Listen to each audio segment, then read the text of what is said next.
Hi, Erin. Thank you so much for joining us on the podcast today. So, you're a functional nutrition coach that specializes in functional fat loss and hormone gut repair for women. That is correct. Yes, I do hormones, functional nutrition, and movement modalities, primarily for women over the age of 35. Awesome. Very cool.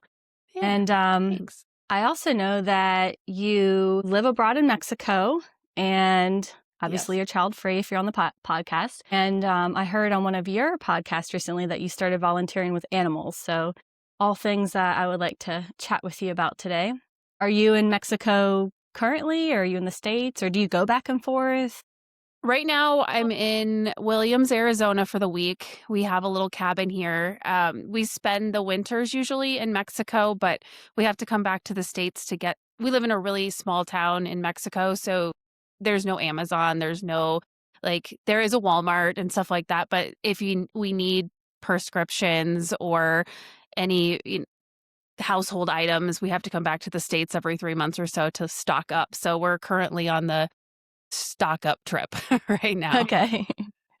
I know I've lived in areas where you didn't get Amazon, and it's amazing how quickly that you feel affected by that. You're like, oh crap, I can't just press order now and have it in 2 days. I got to go find it or whatever.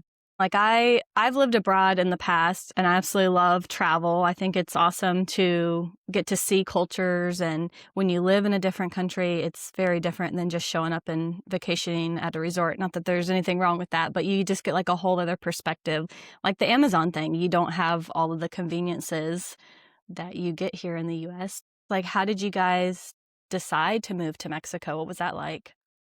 My husband and I have kind of a mindset of wanting to do things that everyone says that they're going to do and doing it earlier. We live in a community down there with a lot of retirees. So they're anywhere from, late 50s to 70s, 80s, and beyond. And then we're there in our 40s. And I mean, we're working still, obviously, but we can live. And it's like we both work online. We had the resources to be able to do it. And this is just stuff everybody talks about. Why don't we just make it a reality? It's turnaroundable. If it doesn't work out, the States are always there for us. And I wanted to experience life in a different capacity and a different mindset and a different culture. I've been in the States my whole life. Everything's fine, but it's like there is so much more to the world to get to be able to see. And it's cool that the beach is across the street also, so that doesn't hurt. But yeah, I mean, I really want to learn Spanish. And so my husband and I have been working on that over the past year. And, you might as well just go to the source. I feel like and I don't know if this is like algorithm feeding me what I want to see online, but I feel like the idea of not waiting until you retire to actually live is becoming more commonly accepted for various reasons. And I love that. Like experiencing Mexico and whatever offers at 35, 40, 45 is much different, I think, than a 65-year-old or 70-year-old. Just you have more mobility, better health. So I think it's really awesome Yeah. to be able to experience that. Was it a big cultural were you gonna say something? Yeah, there was a bit of a cultural shock, a bit. The community that we're in is both Hispanic and Americans, but it's mostly expats, and so it didn't feel as shocking as like going out into town. And this is our second year there, so now we're exploring more. I got a little volunteer gig. My husband's in AA, so he is gotten involved with that community down there too. So now we're kind of diving in a little bit more. And I wouldn't s- I wouldn't say it's shocking. There's extreme poverty in Mexico. We think there's extreme poverty in the US, and there is, but there's a very divided line between that extreme poverty and then of course like these gated expat communities. And so we've gotten into a lot of volunteer work, and that is hard. That's hard to see, but I think it's good to not turn away from those things either. Like experience help with it. I've always wanted to be a more community minded person and help people and families. So we've kind of like adopted a little family down there. We help them get food and dog food and get little gifts for the kids. And so we have made it a point to embrace the community, and not just like the margaritas and tacos. We're down with that too, or at least the margaritas for me. But actually getting to know people. I love that. From my personal experience, it's a totally different experience when you get to know people and you really like embrace the culture and get involved in whatever way you can and not just become like completely separated from it. Yeah. Yeah, I think so. I mean, that's the point, right? We wanted to see something different, and if we were just like hiding out at restaurants and resorts, we wouldn't really be. We could do that here. We could do that in California, you know. Absolutely. And being child free, I think, makes it all that much easier, right? Like you don't have to worry about the kids' schools or whatever soccer practice. Like you have that freedom to be able to hop around and experience it. One of the fringe benefits. Yeah, I mean, there's probably no way it would work with kids. I mean, we could have, you know, a weekend house down there, but we do have kids. They're pugs, and the pugs travel with us everywhere we go. And they're easy, you know, they don't need school or tutors or anything like that. So yeah, I mean, when we got married later in life, we were 40. My husband was 43 and I was 40. And we had to make a real quick decision on kids, and both of us were a hard maybe, and I feel like maybe is a no, or at least it was for us. So, yeah, I mean, that's the other thing is that, like, choosing not to have children gave us this opportunity to be able to be in Mexico part of the year and in Arizona part of the year and travel and work wherever we want. So, it's cool. I've always loved that saying, if it's not a hell yes, it's a hell no. That was kind of my feeling too. Like I didn't want kids. It wasn't like a yes, I really want them. So then I'm like, it's an absolute no because it's way too big of a commitment for a maybe or Yeah. we'll see, just for me personally. So, what has your child free journey been like with you and your husband? I know you said you got married a little bit later in life, but like, what does that look like for you guys? We had to make a pretty quick decision because I was 40 and not I'm healthy, we could have had kids, but we were enjoying each other, we were enjoying life, we wanted to see and experience different things, and I don't think it's impossible to do that with children, but I also feel like like, as a business owner, as a female who's kind of like I try to represent autonomy and strength. Like, for me, there was a disconnection there between for, like, my personal experience and my thoughts about motherhood, and I feel like my husband felt the same way. He would have had children, and he would have been a great dad had I been that into it, but he was a hard maybe also. We're few and far between. There's more and more of us that are in our 30s and 40s not having kids or even younger, but it's different. It's hard. Like, I was excited to come on here because it's hard to make friends, and just because we're living different lives. And so I feel like I had to make a choice. And I'm a girl's girl. I like women. I like having that female bond, and I have that through my business. But it's different when you don't have kids and you can't identify in that capacity. And so I had that's something that I didn't actually realize or think about, that I was going to separate myself from the pack a little bit by not having children, because most women will be like, yeah, it's cool, but then at the same time they really don't understand why you would choose not to have children. And I think people don't ask me because in my 20s and early 30s, I was not a no. I said, I might want to have kids. I wasn't somebody that was hard no for those younger years of my life. But I had, like, when you get a little older, I think you get a little wiser too, and you realize, like, kids are hard. They're hard. It's not, you have to change everything. And my husband's like very OCD and clean, and he doesn't like sticky. And that's not a main reason to not have kids, but it's a big one because kids are sticky. So I think, yeah, there is a lot of reflection that goes into it, but I don't regret it. I was wondering if I would as I got into my 40s a little bit more, but more and more, like, I'm just enjoying life, and I'm enjoying being able to just, like, do whatever I want whenever I want. I work from home. We can travel back and forth, and then, like, give back in a nurturing capacity, because I'm still a woman. I still have that in me, but, like, for me, that kind of translates more to dogs, if I'm honest. Or the family that you're helping in Mexico too. Like that's a nurturing Yeah. position. And maybe without the expensive children, you have that financial ability to help them a little bit too. So that's an awesome benefit. But I totally Yeah, agree with you. Like it definitely. is so hard to find uh, other child-free friends. It's something I've definitely struggled with, and I felt like in my 20s, it wasn't as hard because a lot of other 20-year-olds didn't have children yet, but now I'm 39, I'll be 40 in May. Like, as I've gotten older, majority of them have started having children, and so the relationship dynamic just changes naturally, and it's a little bit harder, or you don't always connect on the same level with 20-year-olds when you're almost 40. So, like, finding women in my age group that don't have children has been a big challenge. And sometimes I'd meet a woman, like, at yoga studio or whatever, and we'd really hit it off, and it'd be great.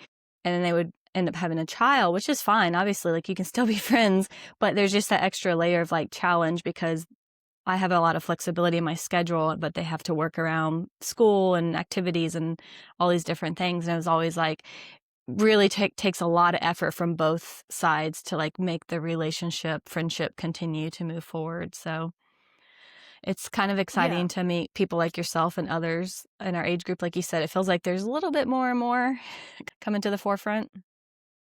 Yeah, I think all of us are a little bit more willing to just be louder about it now too, and be okay with it. Like, yeah, I'm a female in childbearing years who's chosen not to have children on purpose. There's nothing wrong with me. I could have kids if I wanted to. I just chose not to.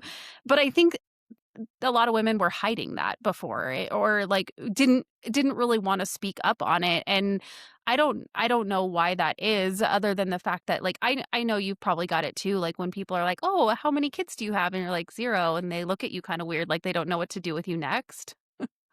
Yeah. Like the kind of side, it was like, they're kind of deciding whether or not you have fertility issues, or like what the next question is, and it's awkward, and it's like, it's not awkward, like, you can ask me what our plan is. It's really just about, like, I'm okay with it just being me and my husband, and I like being an auntie. I like being the fun auntie. That's fun for me. I like kids. It's not about not liking them. It's just more about, like, I get to be in control of my life. So, Absolutely. I've started following up when they say like, "Oh, do you have children?" Like, "No, and I don't want any." They still sometimes don't know how to handle it, but I feel like it kind of squishes the whole like, is it because she can or she does, like that kind of curiosity. yep. I don't know what question to follow this up with. Yeah, exactly. It's surprising for me too. Like, I work from home, so my interaction with the outside world is kind of minimal. But my Right. husband, he works in healthcare, and so he sees a lot of different patients throughout the day. And he gets asked a lot, like if he has children, and he's always been probably more outspoken about it than I have been. And he'll let them know, like, no, we don't have any, we don't want any. And it kind of surprises me, like, how many people will be like, "Oh, you should have you really should. You'd be a great dad," or like all these different little things. Because I didn't expect that so much from like the male side of things as much as the female side, but sometimes they get it too. Yeah, that is interesting. I haven't heard that from my husband, but I'm going to ask him. I wonder if, because especially right after you get married, I think people expect the pregnancy announcement to come soon after, and especially if you're older. He was married before I wasn't, so I think people were waiting, and we did a baby announcement, which was actually our house in Mexico. That's awesome. I was hoping that that would, like, translate to, "No, we're not gonna do that. We're gonna," he had a vasectomy a year ago, like, we put the absolute kibosh on the situation, so but I haven't heard from his side if anybody's asked him about it yet. I wonder if it kind of has to do too with like what area of the US or any country for that matter it is in, because we're from the Southeast. So I feel like the family units are much more common, like to have kids and grandkids and all that, like the Southerners, whereas it might not be as common in other areas. That could possibly like play into it as well. Yeah, West Coast, I think, is a little bit less like, not that there's not traditional family values here, but, like, a little bit less so than the Southern. Mexico, though, Mexican women, they would not even think about not wanting children. So they think that they're so nice, and Mexican women actually have the conversation more with me, like, "Why don't you want kids? Could you not have kids?" They're very, like, blunt about it, which is okay. Like, I would rather have that conversation than awkwardness, but, like, in Mexico, that family unit is so important, and women wouldn't it's not even a consideration. I mean, I'm sure there's some out there, but more often than not. big families are in there, but we can have those conversations. And I feel more connected to Mexican women in that capacity because at least we can just talk about it. Right, like, it's not this taboo subject. Yeah, exactly. Or you have to figure me out. Like, you don't, I'm not really different. It's just a different lifestyle choice. I just have 3 Yeah, pugs instead. for sure. Oh, you got 3? Yeah. We had 5 at one point. It was Oh, a little bit 5? crazy. Wow. We got into adopting senior pugs, and so the rescues were obsessed with us because nobody, people don't take the seniors. So anytime there was like a one-eyed dog or sort of handicapped pug, they would message us, and I can't say no. So we ended up with 5 at one point, and over time they were older, so they left us. But now we have 2 younger ones that we adopted because we were losing a dog like every year or every 6 months because we kept That's tough. adopting the older ones and it was tough. So we adopted 2 puppies, and so I have 2 puppies, they're 2, and 1 senior pug still. He's my best friend, Wallace, he's 14. Oh, that's so sweet. Yeah. I love senior dogs, like, I feel like they just know what to do. They know go outside for the bathroom, they know the drill, like, they're just typically chill. They're so much fun. That's why we liked the seniors because there's a week or 2 of getting used to things, but after that, there's no potty training, there's no sleep training. Like, I mean, the downside, of course, is that you don't have them for very long, but they're so grateful to be where they are, and they're so sweet. So we'll probably do that again down the road, but we wanted 2 that were keepers for a while, so that's why we got the 2 younger girls. So how long have you been doing the functional nutrition coaching for? So I've been in the coaching space since 2020. Functional is relatively new to me. I I'm 43, so I'm in that like perimenopause stage of life, and I really wanted to dive into functional because I had some issues with hormones and insomnia specifically, where I was just like overlooked and unseen by medical professionals.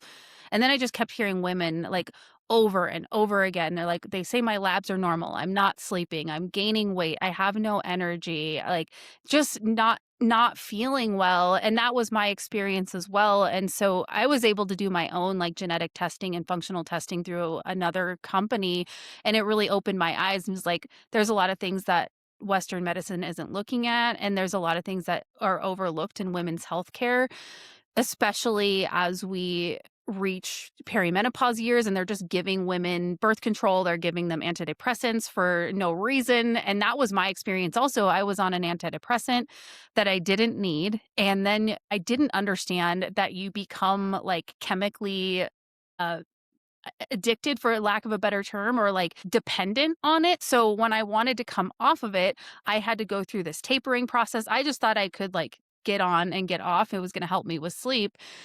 So it was like a 6-month process of tapering. I had like all of these crazy neurological symptoms. And that was just for me wanting to get help with sleep, essentially. I didn't need any of it. So, anyway, I wanted to dive into functional because I just really wanted to give women real answers, tangible answers that went in alignment with nutrition and movement and getting outside and mindset work and minimal supplementation, but not pharmaceuticals that they don't need. If you need it, cool. I'm not anti, but like we're just like band-aiding women's healthcare. And so, yeah, I dove into functional nutrition a couple of years ago and recently got a lab certification. So now I can run my own functional labs for my clients, hormone testing, GI map testing, and functional blood work. So if their doctors are not seeing them, which is the case for most of us, we can really dive in and actually get them some help and support. I love that. I'm obsessed with, like, functional medicine because 'cause I've in the past also had issues with sleep. I wasn't sleeping. I was waking up, like, drenched in sweat, so much so that I would wake up in the middle of the night and, like, change my pajamas because I felt so disgusting. And I was 33, 34. Like, I wasn't going through menopause, like, what is this? And, I got in touch with the functional nutritionist, and, she ran a bunch of blood work, and she fixed me right up, like, figured out what the deal was. Of course, it was hormones, but it was also because of my lifestyle that was affecting it. So we cleaned up my diet, and I found out I had some food sensitivities that I didn't really realize were behind a lot of the issues I was experiencing. And so once we removed those and things improved by tenfold. So I'm like so passionate about it, especially over conventional medicine, because I have friends who went down that path where they're like not getting answers. Oh, your labs are normal. Your labs are normal. And they're not getting better. Sometimes they're getting worse or they're on all these medications. And I'm just like, I feel like every doctor should be basically what a functional medicine doctor is. Like they dig into the root cause to figure out what's going on and they don't just slap a Band-Aid on your symptoms. Yeah, it's amazing. I wish I would have known this existed sooner because I was struggling with things in my 30s that would have been cleared up and probably made my 40s easier. And I know that there's a lot of women, like you said, like you're dealing with hormonal symptoms in your early 30s, and your doctor probably wouldn't test hormones. And even if they did, they wouldn't test them in the correct way. And so you'd never know. And they'd just be like, you're normal, even though you're suffering every night. I hate that for us. Like, w women work so hard, and we work so hard at our health too, most of us. Like, what I found is women are not, like, not working on it, not cognizant of it. We are. We've been ingrained our whole lives to pay attention to our health and our wellness, and we're just shot down. So, yeah, I mean, being able to look at that stuff is cool. I have so many people and even myself that are like, "Oh, really, it's just a few supplements and some food shifts, and I feel like a new person," when my medical doctor was shoving me with pharmaceuticals, and my doctor actually told me to, like, switch my laundry detergent, like like that was a thing that was really, like, making or breaking my sleep, and it's frustrating, and especially when you feel miserable all the time, it's, like, it's hard to do all the things that you need to do, and we're here to talk about not having kids, but it's like women with children at home are miserable. Like, I can't even imagine how I felt going through that process and then also having to raise humans at the same time. I can't imagine that either, like, the stress of trying to deal with daily life and you're Yeah. can't even take care of your like, you gotta take care of the kids first, obviously, like, they're dependent on you. It's even less time that you have to focus on yourself. I can't even imagine. Yeah, crazy. And then you Yeah. feel like crap and you can't sleep. Like, that's It's terrible. just compounding the problems. They wonder why women are, like, more susceptible to autoimmune conditions and mental health conditions, and it's like, that's it's all tied together. We don't just end up with, more autoimmune diseases than men, it's because we are stressed and under-researched.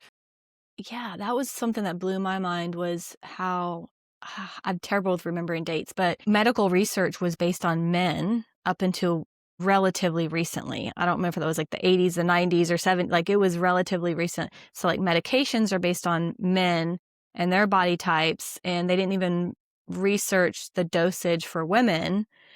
And it's like, we're so different. Females and males are so different. We have so many Yes. more hormones and all Yeah. those things that men don't have. So it's really apples to oranges. You can't treat us the same way as you would a male. It blows my mind. It also reminds me of a podcast I listened to, Diary of a CEO. He had on a specialist for menopause, and I can't think of her name right now, but she was talking about how for years, women have complained about brain fog, what we now call brain fog, in menopause. And they were always written off as like, it's nothing, like it's in your head or whatever. And she was like, yeah, it is in their head, literally. Like now they have brain scans showing women before that, during, and then after, and how the brain chemistry changes. And there's actual science behind the brain fog, but it was never researched before. It's just wild. Yeah, I mean, perimenopause in general, menopause in general is so under-researched. Like, we were embarrassed, we weren't talking about it before, and now social media is such a huge thing, so we're seeing it more, and women are felt more seen, and there's companies popping up that will prescribe HRT even if your PCP won't. So it's changing, it's getting better. But I mean, I'm online all day because that's what I do, talking to women who are like, my doctor says this is normal. I don't know what to do. I'm miserable. I can't lose weight. I'm bloated. And a lot of times, like, that's what I see. I don't really see body fat issues.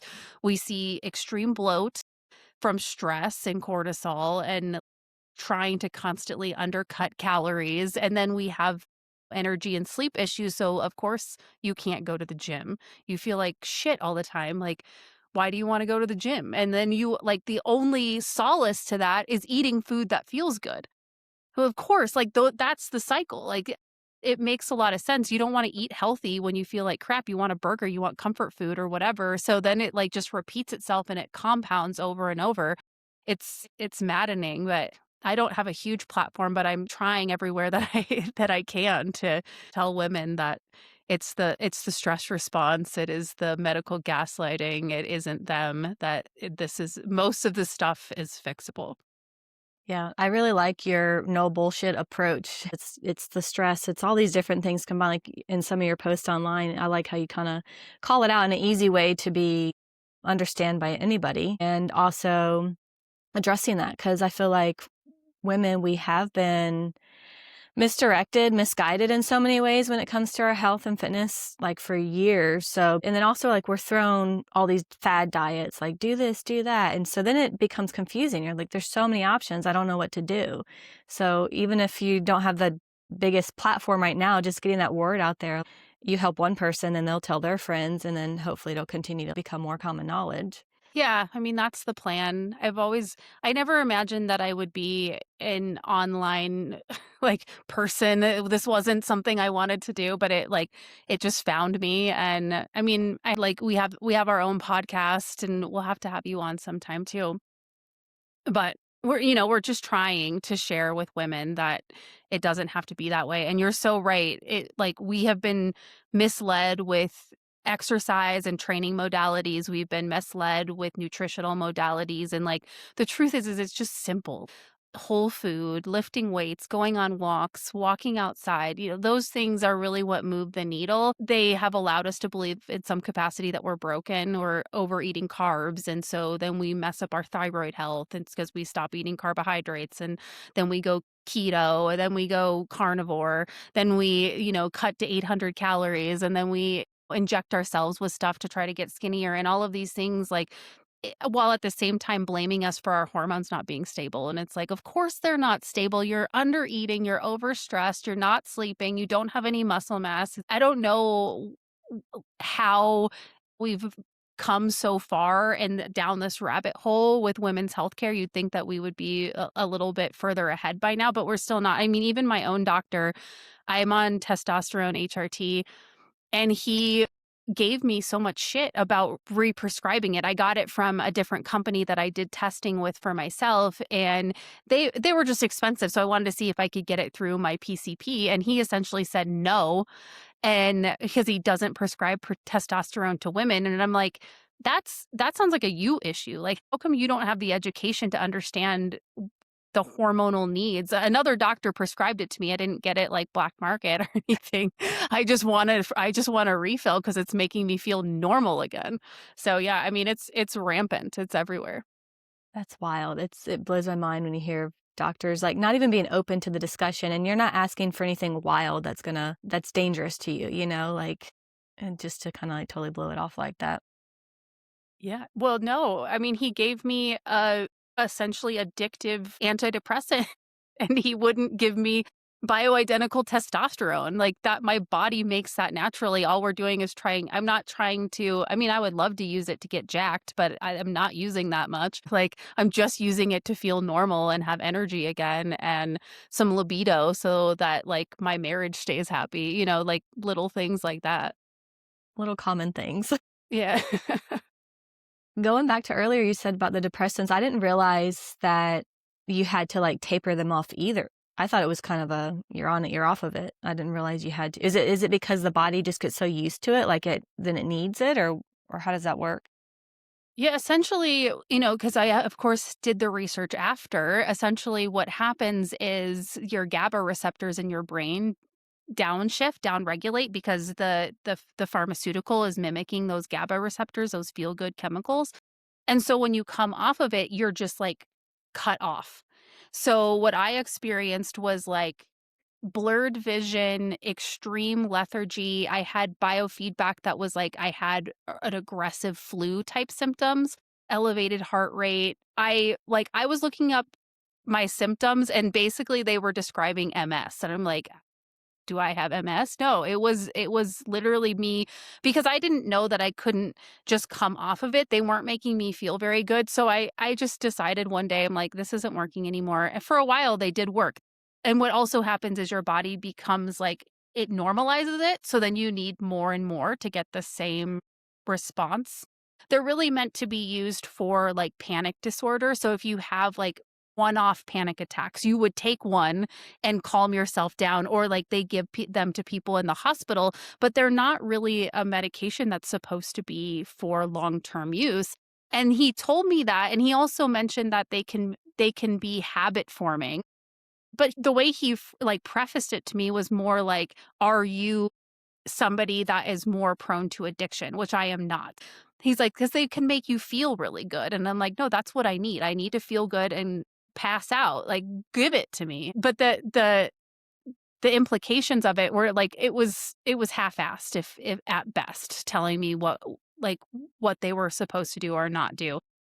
And then, of course, you don't really get any help in the tapering process. So I'm like, I feel miserable. I'm trying to still run my business. I'm trying to get off of this medication. At one point, I'm cutting them into like little fourths so that I can like I was taking them at nights because otherwise, like my insomnia got so bad when I cut it off completely because of the biofeedback. I was just awake.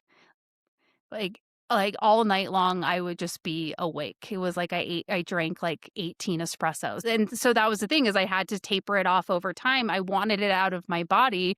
It caused more anxiety, it caused more of a depressive response, and it worsened my insomnia, and I stopped in July officially, which is good. So I finally now feeling like I have sleep patterns that work again and have more emotional regulation back because that's something that's obviously really important to me. And so, yeah, I mean, it completely messed me up when what I actually needed was progesterone. I'm on progesterone HRT now. I'm sleeping better. I'm more calm. It's the calm hormone.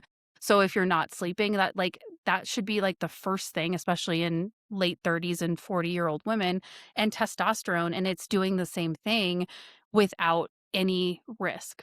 And that's where like I think women, having this conversation is so important because I'm not the only one that has had this experience. And it's like, if your doctor doesn't know about hormone therapy, like, one, we need to get you tested correctly with real functional labs because the labs they usually run are crap.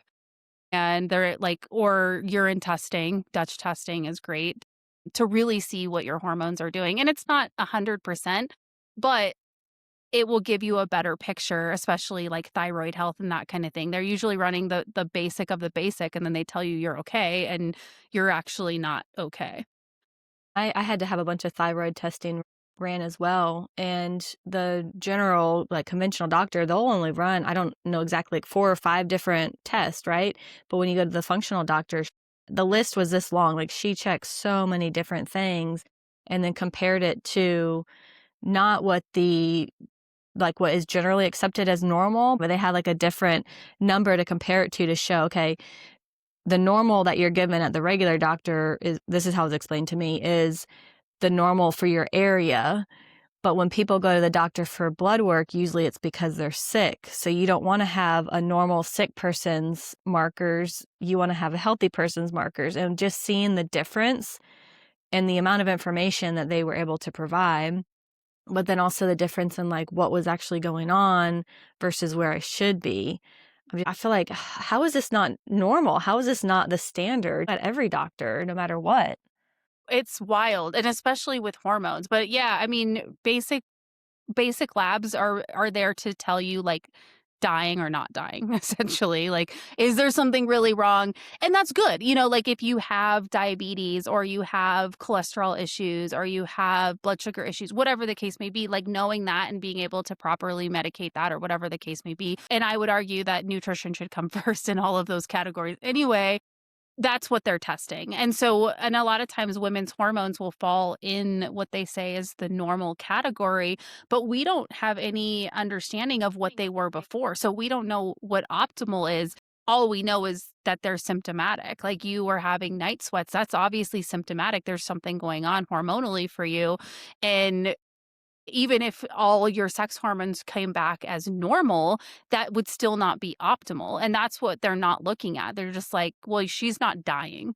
Okay, well, I feel miserable all the time. Like, and I'm 33 years old. Why am I having hot flashes? Like those things to me are crazy. But yeah, I don't think most women know that, and they think that their doctor is on their side.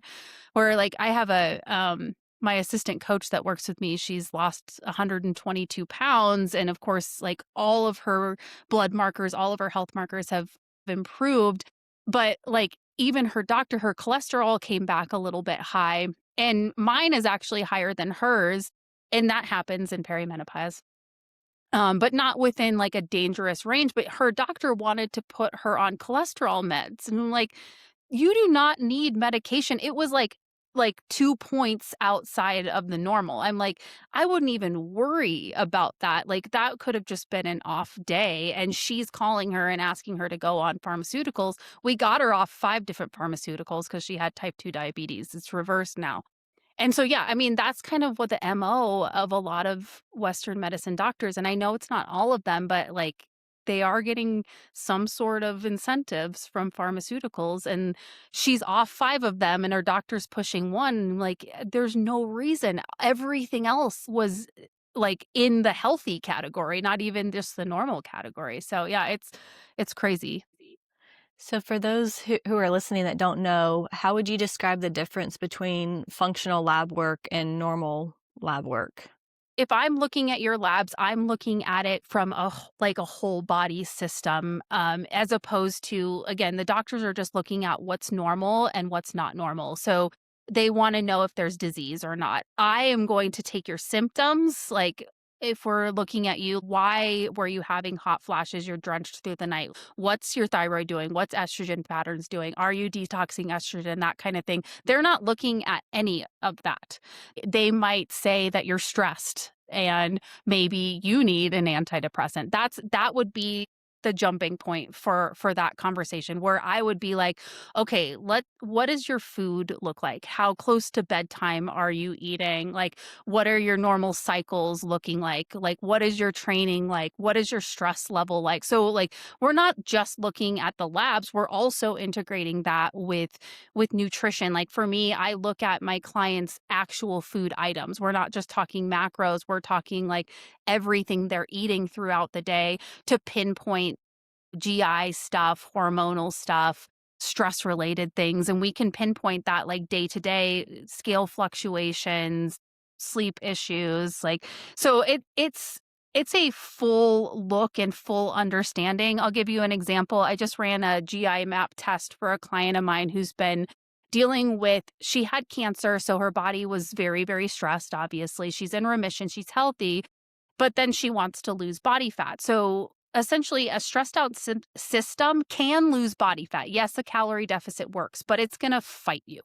You're going to have to eat super low calorie. You're going to have to cut out everything that's fun. You're going to have to train yourself and like drive yourself into the ground. And as you can imagine, that's just going to drive the stress response even harder. That affects your gut. That affects your hormones. That affects your thyroid. That affects everything. So then what happens is maybe you get the weight off, which she did. She was eating like 1,200 calories a day. She got it off. But as soon as she like starts to slowly incrementally fuel her body correctly again, the weight starts to come back on, the inflammation. She's a lot of distension in her gut.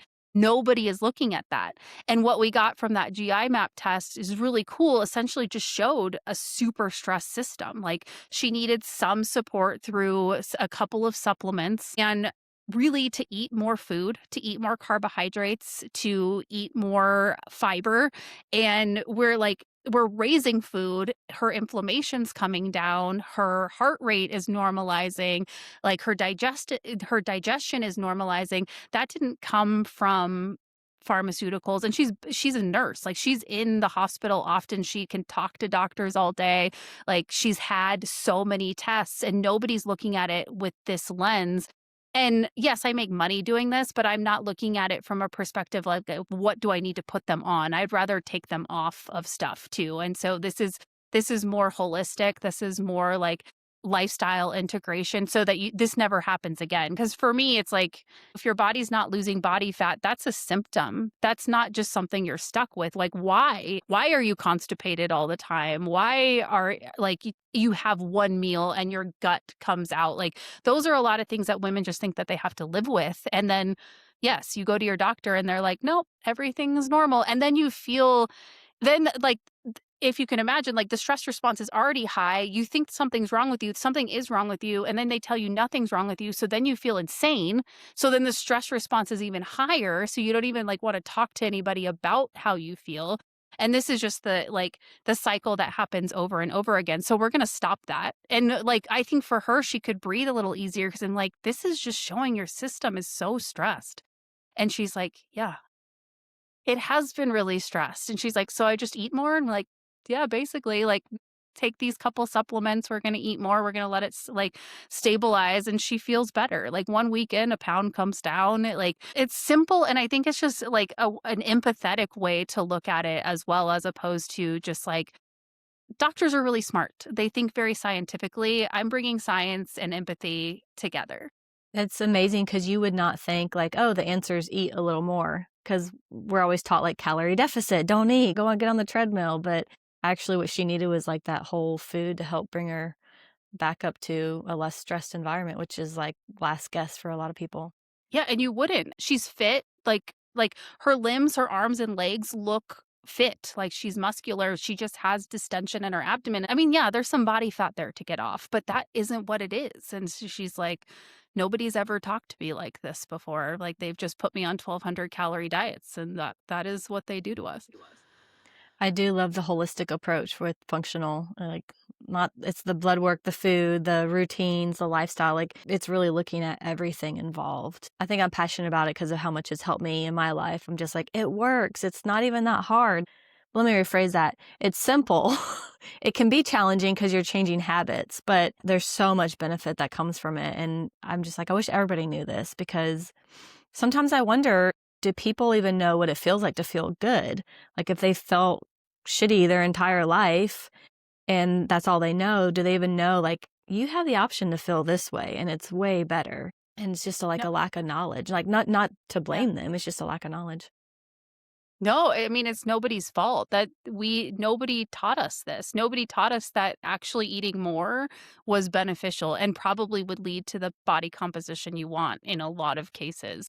Nobody tells women. I mean, men get that a little bit, but especially ladies, like it's restriction, it's cut, it's get smaller, it's do more cardio, which all of those things are actually in direct conflict with what a lot of women want, and especially our bodies. Like, yeah, calorie deficit, sure, but like we could enter a deficit at 17, 18, 1900 calories and not a 12, 1400 calorie deficit, which was also ingrained in us. Like 1200 calories, that's what I used to think you were supposed to eat. So, Yeah.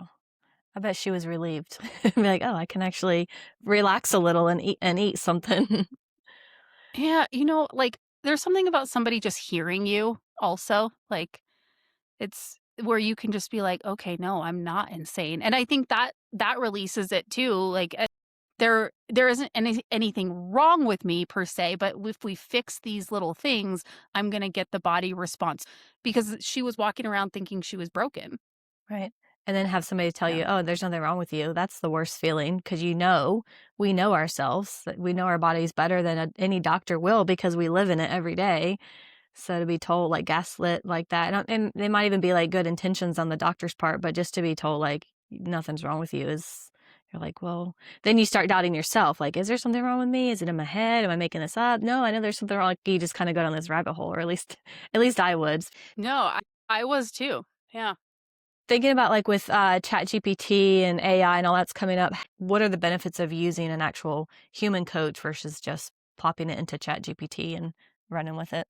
Yeah, it's a good question. I actually have gotten this kind of a lot. The truth is that for a long time, we have had access to information. You could Google workout plans and meal templates, but what humans need is autonomy. They need accountability and they need a plan that changes with them. ChatGPT, I've looked at it. Like, I know how to speak fitness and health. And so I can go in and put in, like, I want to lose 5 pounds. Here's my current body weight. Here's kind of how I eat. And it's okay. But the struggle is following the plan.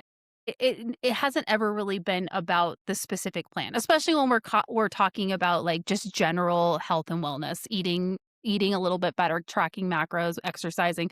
You could absolutely have ChatGPT write you a workout plan and it would work fine. But like the nuance and actual humanity that comes with a coach is what gets you to the next level. What I know about health and wellness is that it's like 90% mindset and about 10% like the rest of the stuff. Because if we're still coping, if we're stuck in our heads, we're having gym anxiety, whatever the case may be, ChatGPT is not going to talk you out of that. They're not going to toggle your plan for you. I check in with my clients every Tuesday. If they don't check in, I reach out to them to see how they are, what they're doing, what's going on. ChatGPT is not going to do that. It also doesn't remember.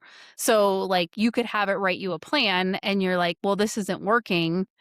You like the layperson doesn't really have the capacity to teach it what it needs to be taught in order to troubleshoot with you. It will do a little bit of that. And I think again, for general stuff, like if you work with a coach for a year or two, you kind of have a good understanding and you want it just to like help you with macros and a workout, cool. Like, but what I do is far beyond that. And then yeah, of course, with the functional stuff, ChatGPT is not going to get anywhere near that. But I think like the reason why people aren't fit or they're not in the body composition they want rarely has to do with getting macros. I do macros for free all day on, in Facebook Messenger. It's the follow through that is the problem. And that's where having a professional to teach you how to follow through is really what's going to move the needle.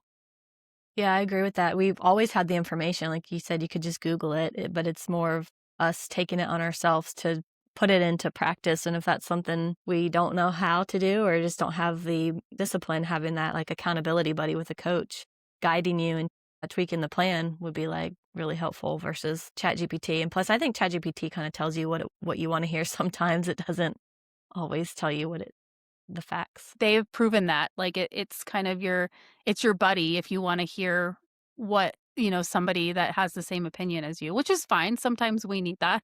Yeah. But when it comes to your health, you probably want somebody that's gonna push you a little bit. Well, thank you so much again for joining us. I hope we can do this again another time because I feel like we just kind of like scratched the surface. I feel like there's still so many things we could have talked about today. Well, I'd love to come back, and like I said, we'll have you on ours too. Yeah, that'd be a lot of fun. I'd enjoy that. Cool. Yeah, Well, for until sure. next time. Thank you so much for listening to this episode of Life Outside the Default. If you would like to connect with myself or our guest, or be a guest and share your story on the show, please check out the show notes. You will find all of our contact information there. Thank you.